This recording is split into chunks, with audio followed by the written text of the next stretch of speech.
Hey everyone, it's Dr. Tyler. I am really excited to be speaking with you again, and as always, I hope and I trust that you and your loved ones are keeping safe and staying well.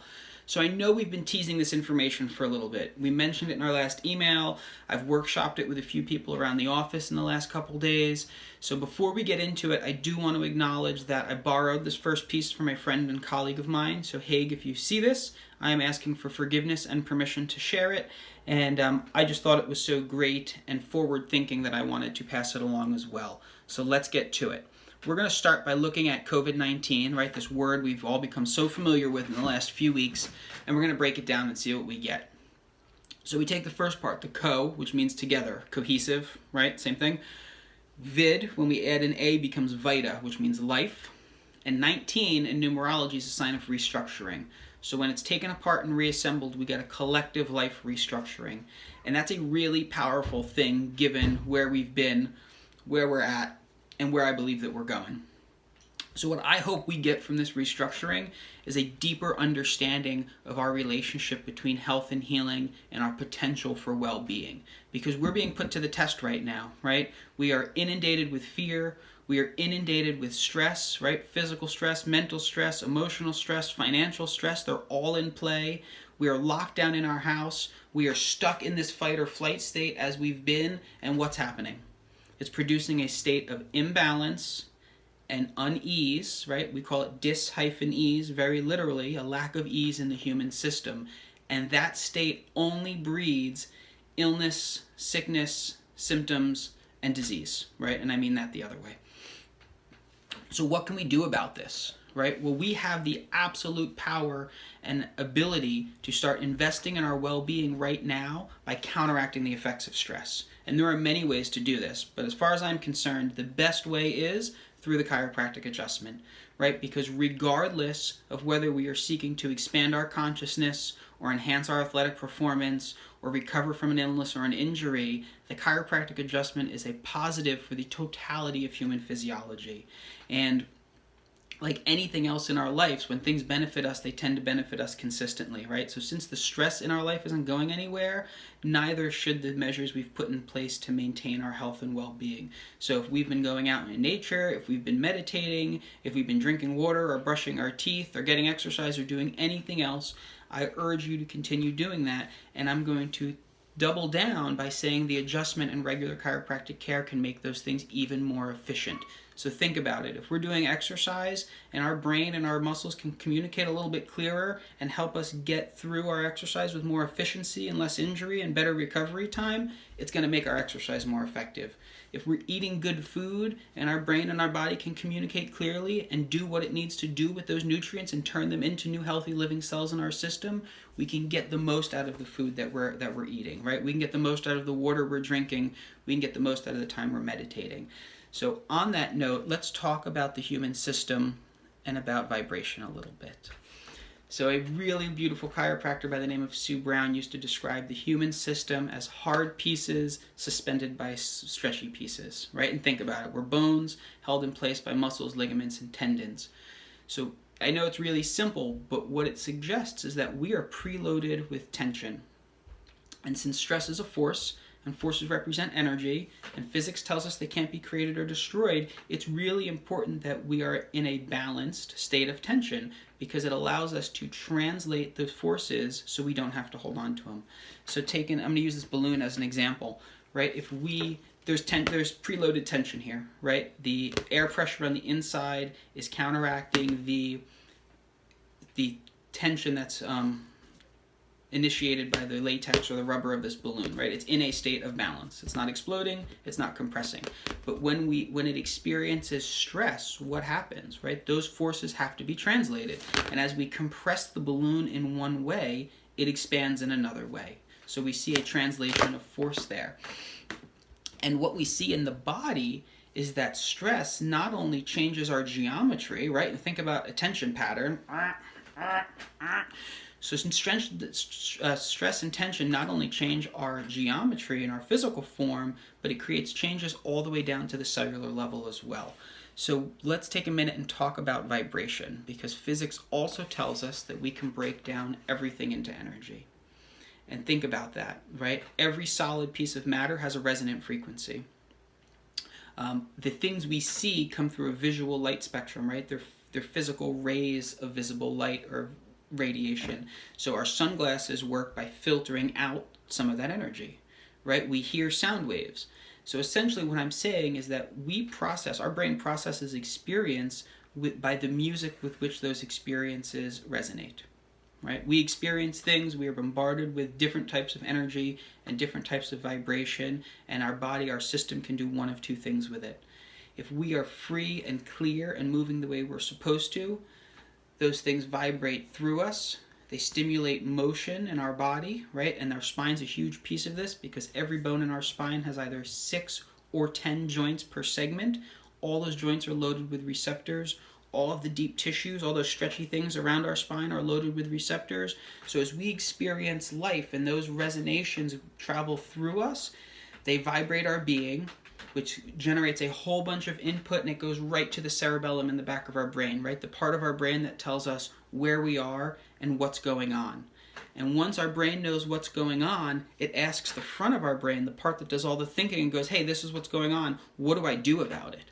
And the front part of our brain asks the emotional section of our brain and goes, hey, how do I feel about this? So when our system vibrates freely and we experience new things, those resonances travel through us, they get integrated into us, we learn something from them, and it adds to the orchestra that is our life. Now the alternative pathway is that if we do not move free and clearly, right? If we are subluxated, if our spine is not moving the way it could and probably should, remember, we said forces can't be created or destroyed. They must be stored or transferred. So as we experience things and as we take on stress and we take on experience, if we are not vibrating those things into our brain, we have to hold on to them somewhere. So that's part of the subluxation, right? Potential energy, potential experiences that we've failed to fully integrate. But if we take it a little bit further, if we're not integrating those experiences, we're not stimulating our cerebellum, right? We're not telling us where we are and what's going on, so we can't figure out what to do about it, and we have no idea how we feel about things. So we end up increasingly disassociated and disconnected, and furthermore, if we can't perceive the reality coming at us, there's no way we're going to access whatever tools we have to respond to it as effectively as possible. So the other training I did in the last couple weeks was around prenatal stress. And prenatal stress is a really big topic right now because moms are being exposed to all sorts of stresses that they've never had to consider, right? There are a lot of situations now where maybe someone's spouse or partner can't be in the delivery room with them.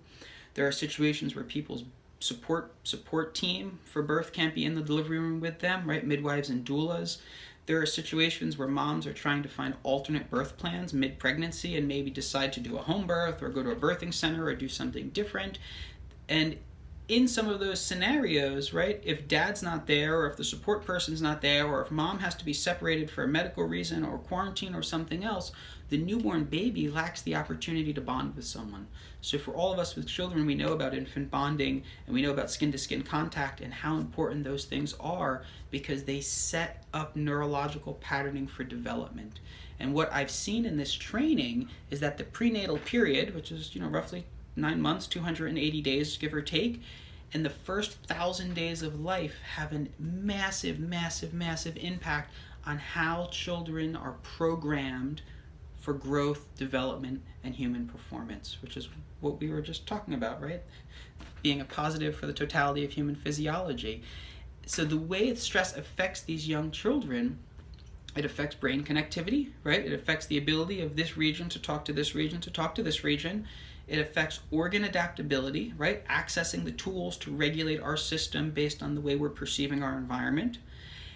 And these things are shown to influence disorders like schizophrenia, bipolar disorder, autism spectrum disorder, because stress is cumulative, right? It's an addition principle. We keep layering on stresses. So the stress we're exposed to in mom, plus the stress we're exposed to at birth, plus the stress we're exposed to as a baby and as an adolescent, all feed into why and how neurological disorders develop when they do. So these things are generally studied through natural disasters because no one likes to stress out an infant and because it provides a consistent variable for study. So one of the stark research, some of the stark research that was done on this involved moms who were pregnant through a historic ice storm in Canada, 40-day ice storm or something. And what it was shown was that these women who were pregnant through this inherently stressful period gave birth to children who still had speech delays at 5.5 years of age. So we see how prenatal stress can form patterning that affects us for years and probably decades afterwards. So not only does it affect us because we're in mom and we feel everything she feels, but mom is born with all the eggs she's ever going to have, right? When mom is 3 years old, the eggs that would become you are already in there. So her stress responses at 3 and 5 and 12 years old have an effect on you. And we can go back another generation, right? When mom was in grandma, she still had all those eggs. So the stress grandma experienced affected mom, which affected you. But it goes back even further, right? It's been shown that the effects of stress can go back 14 generations. And that is a crazy thing. So one of the ways this was studied was through rats. One, because they reproduce quickly. Two, because we don't so much mind stressing out rats like we do kids. And they took a father rat, right, not even a mom, and they gave him a smell and a shock, and it created a response. And they gave him a smell and a shock and a response. And then they gave him the smell, no shock, still got the same response. So they took this rat's children, gave him the smell, no shock, same response. They took the rat's grandchildren, gave them the same smell, no shock, and got the same response. So what we see is that genetic patterning gets passed down generation to generation, and we see this because stress physically shortens the chromosomes in the genetic material, which changes their ability to replicate themselves and how long they can do that for. So what we see with this prenatal stress is that our perception response, right, and frequently our perspective dictates our perception, but our perception response feeds into our genetic potential, which changes the perception of future generations, which has the potential to affect the future of mankind in a big, big way. So right now, the stress we're experiencing isn't just going to affect us or our kids or our grandkids. It's going to go on for decades and probably manifest in ways that we're not going to be around to see. And what we're seeing through this is the spine is the catalyst and the most important thing for how we process these stress responses. So we know that certain aspects of our spinal cord start to develop in utero, right? Before we're born. When we're born, we have a largely functional spinal system. So the motor pathways, the neurological pathways that allow us to move start developing in the 4th to 6th months while we're still inside mom. They don't finish developing till we're 2 years old, right? And that's why we say these 1,000 days are so important. Have you ever watched a 12-month-old or an 18-month-old try to run? There's serious room for improvement there, right? And it's because their brain is still figuring out how to engage pathways to contract muscles and put one foot in front of the next in a reasonable timeline to do so. So other things we've seen is that the joints in our neck have a huge influence on reflex timing and tuning, right? How we respond to the world in a reflexive manner, a subconscious manner. And it was shown that children who get adjusted have a 60% increase in muscular activity so they can adapt to those changes more quickly, more efficiently. We've seen that stress responses like a startle reflex, when prolonged, can be suggestive of adrenal exhaustion, immune system dysfunction, chronic illness, poor impulse control, emotional immaturity, poor eye-hand coordination, and a whole slew of other things. Right? There's studies that have been performed that showed children with prolonged head lag and head control can be an indicator of autism spectrum disorders. We've even seen how postural instabilities, right? And now we're talking about our spine and those squishy, stretchy things that keep our bones in place, but postural instabilities have been shown to influence dyslexia and ADHD down the road. So we've seen how we can break down this COVID-19 thing and really find something beneficial from it. We've seen how we absolutely have the ability to invest in our well-being right now to counteract the effects of stress so we do not have to get locked in that fight or flight state, create that state of disease and imbalance within our system. We've seen how the body works and how a free-moving spine can help us integrate the experiences that we share and what happens when we can't.